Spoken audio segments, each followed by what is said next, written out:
Welcome back to the channel. I've got some exciting stuff to tell you about. It involves this. But first, I have to pull the truck into the garage and zip the tires off because I got some new rubber for this thing, and then we'll talk about what's in the boxes.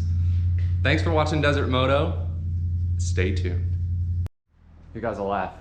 I'm letting the truck warm up because literally yesterday was my four-wheel driving trip with Victor and the Samurai that you guys may or may not see. But it's snowing outside. And although it is February in Arizona, it usually doesn't happen. So I'm gonna pull the truck in.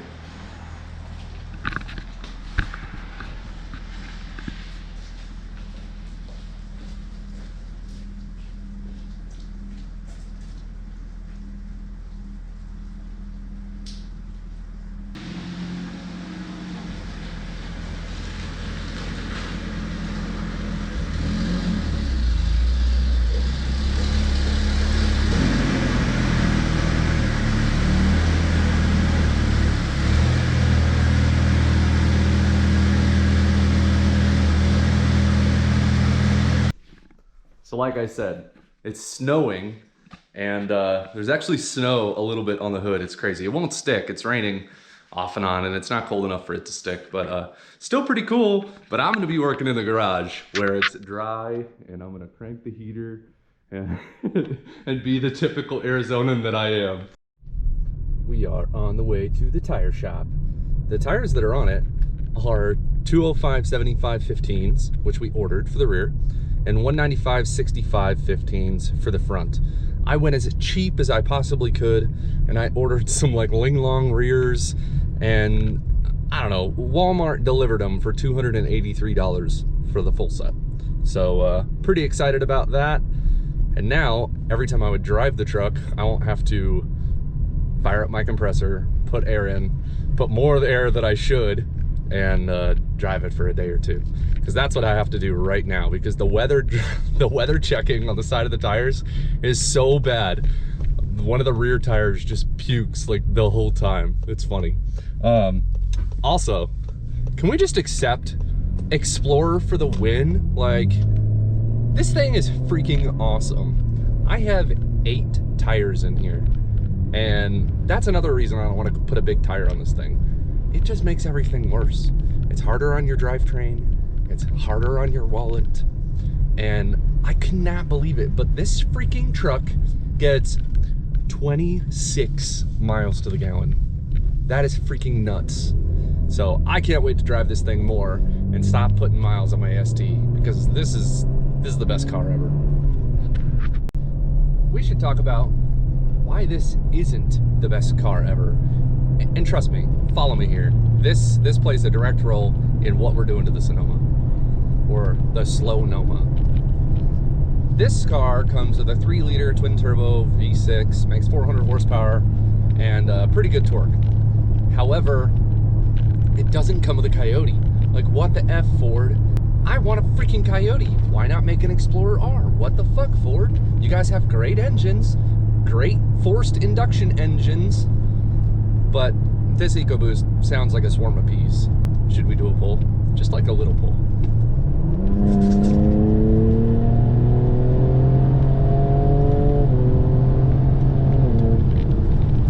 It stopped, but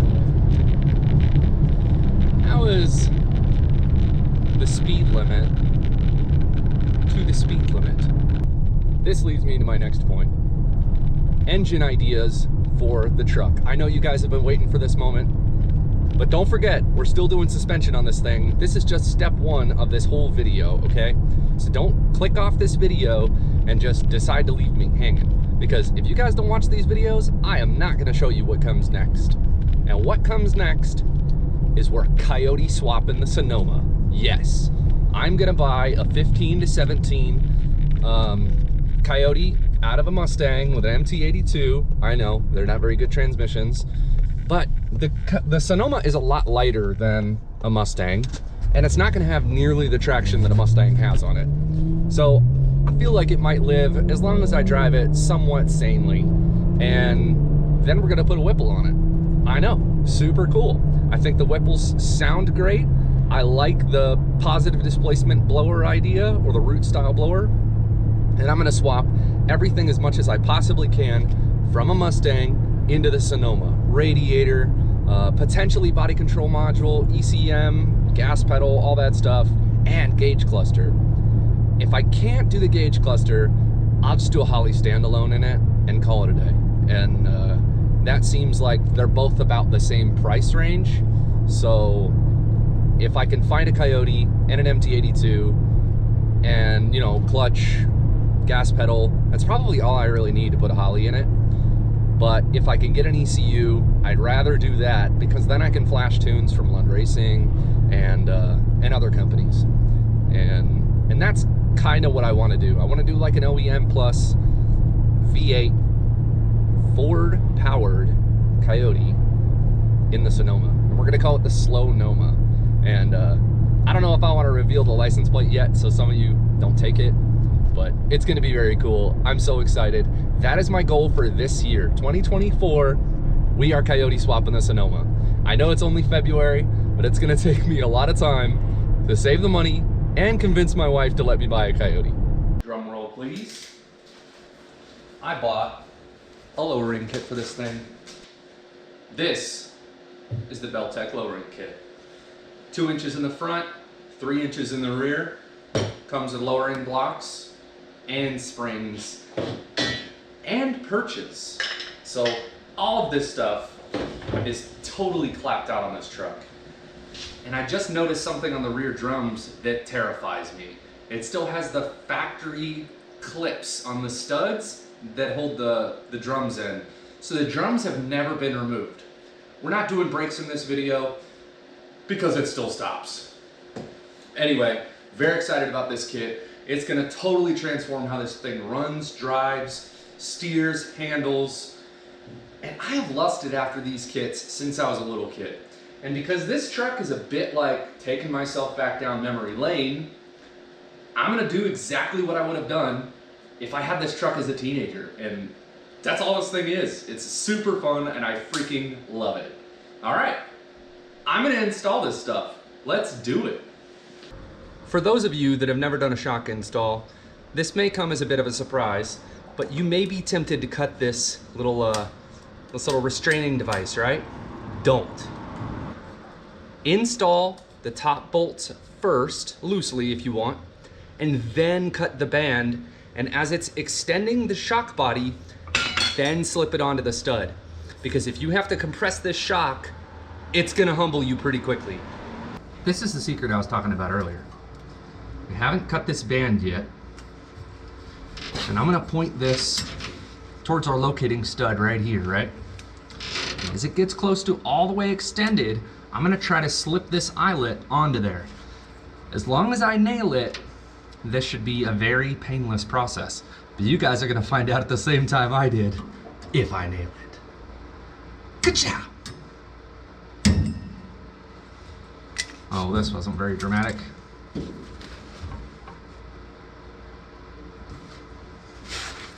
Insert Jeopardy music.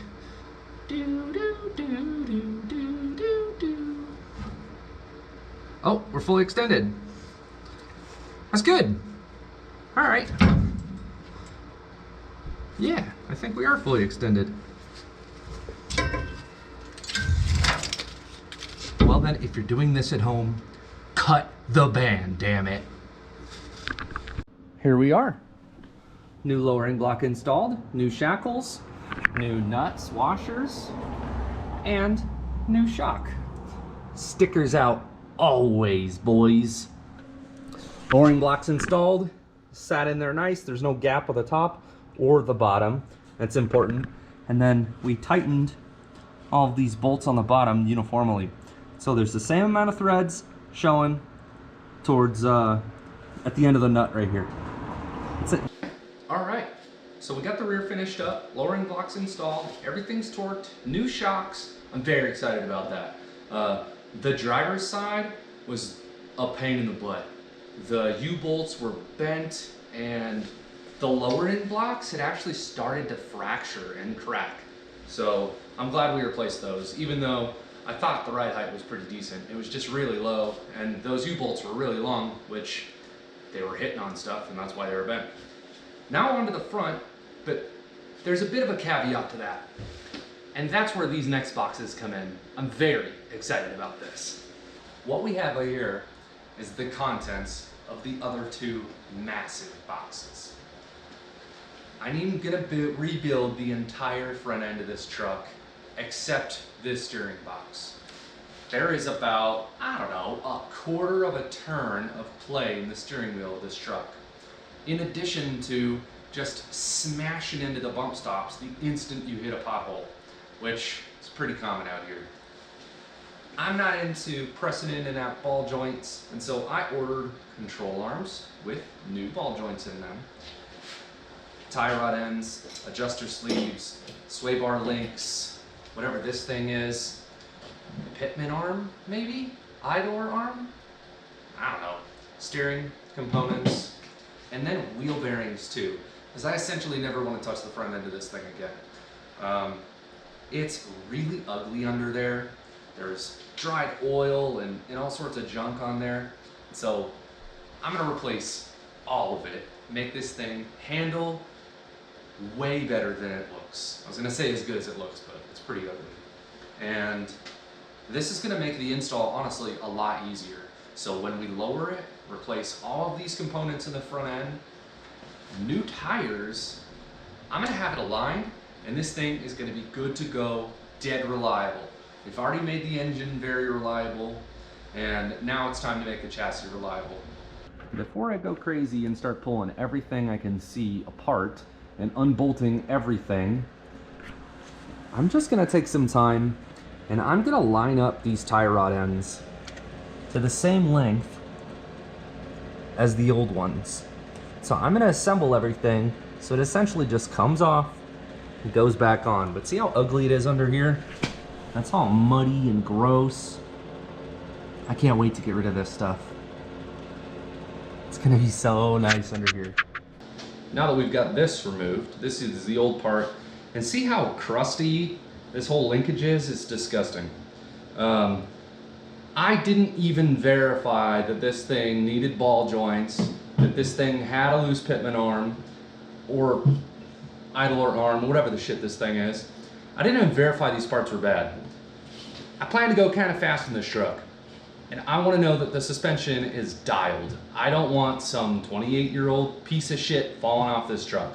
And I put my daughter in this thing, so not what I want to do. Basically, what I'm going to do now is I'm going to go through this and verify that I build this exact same old part with the new parts.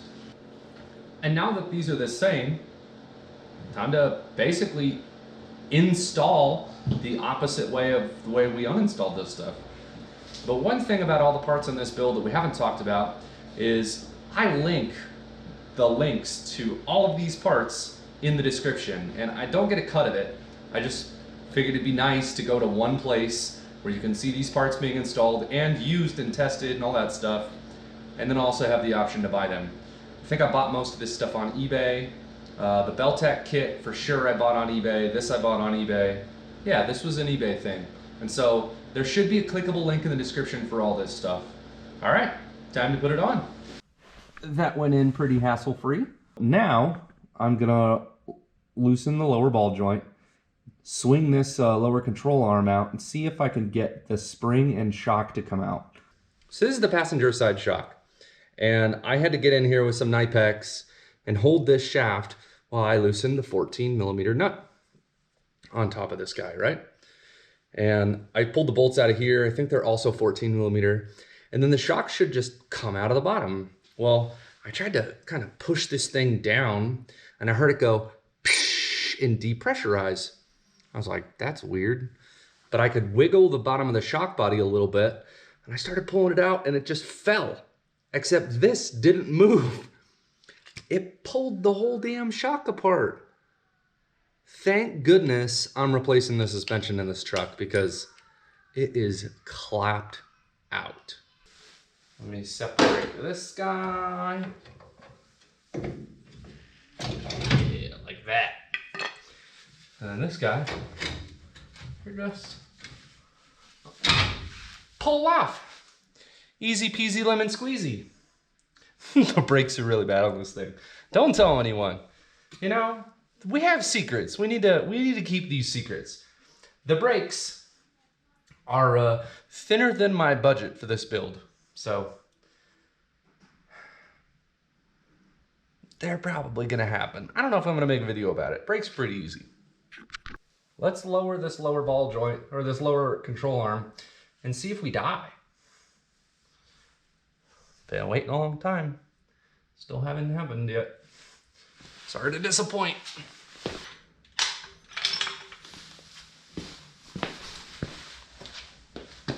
Not dead yet.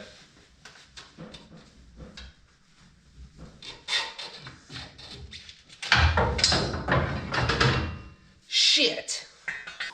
Do you remember roughly 30 seconds ago when I talked about buying some bump stops because the ones on the truck are totally clapped out, but the ones that are junk are the bolt-in style, and the ones that I ordered are the pull-through style. I think that's what they're called. Yeah, 3M pull-through bump stop. Part number 3.9102G. Polyurethane. I thought they would on the lower ball joint, or lower control arm, but they don't. They go on the upper control arm. And so luckily, I can't believe I'm saying this, I bought the right ones, folks. The new upper control arm has a slot, which these fit in. So if you flip this over, these get installed right through here, and then they go right back on the truck, which is freaking fantastic. Great news. All of our new parts are installed on the Sonoma, and it's time to wrap up. But first, let's talk about some of the things that I learned.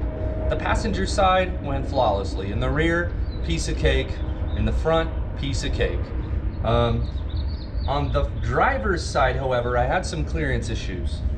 I had to remove some bolts for the steering box, actually just loosen them, and scoot the steering box over a little bit, because when you remove the upper control arm, it smashes into the steering shaft, and there's not enough room to get it off the studs in the rear and off of those, and safely remove it. And so on the other side, it smashes into the collector for the header. And I would personally like to punch the guy in the face who made this design, because it is awful to get to, it is awful to remove and install those bolts, and I've done it way too many times working on this truck. So let's recap. New upper and lower control arms with ball joints, completely new tie rods, and center link, and then a full Belltech lowering kit. Spoiler alert, it's already been aligned, and I haven't showed you the best part yet.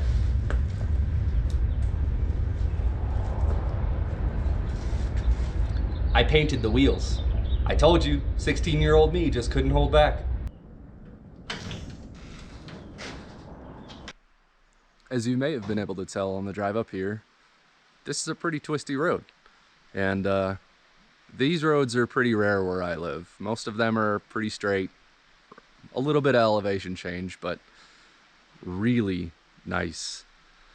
We've had some snow in the last couple of months, and there's still plenty of it around here.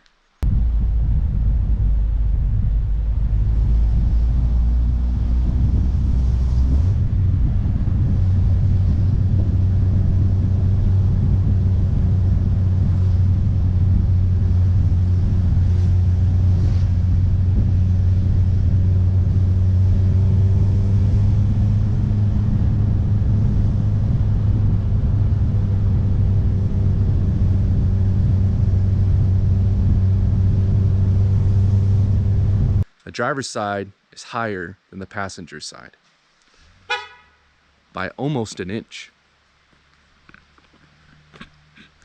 That sucks. Now, it is much better after the suspension update, but I did have to modify one of the brand new lower control arms on the passenger side. It didn't fit. It hit the frame, and I actually had to notch and grind off one of the ears on the lower control arm, and then I painted it. And it works fine. You know, it works great. There's no bind, There's no anything issues with the suspension. But I think the truck is bent. And now I'm at an impasse where I don't know if I want to engine swap this thing now, because I know that whatever parts I make are gonna go on a bent truck. And there's no chance I'm gonna put this thing in a frame shop and have it fixed. Let me know what you think. I'm very happy with how this turned out. I'm so excited. I'm really jacked on the black wheels. I think they look awesome. And this project was a lot of fun. Stay tuned for the next video where it may be a new car. I mean, who knows? I might abandon this project for something different, or maybe there'll be an engine in it. Who knows?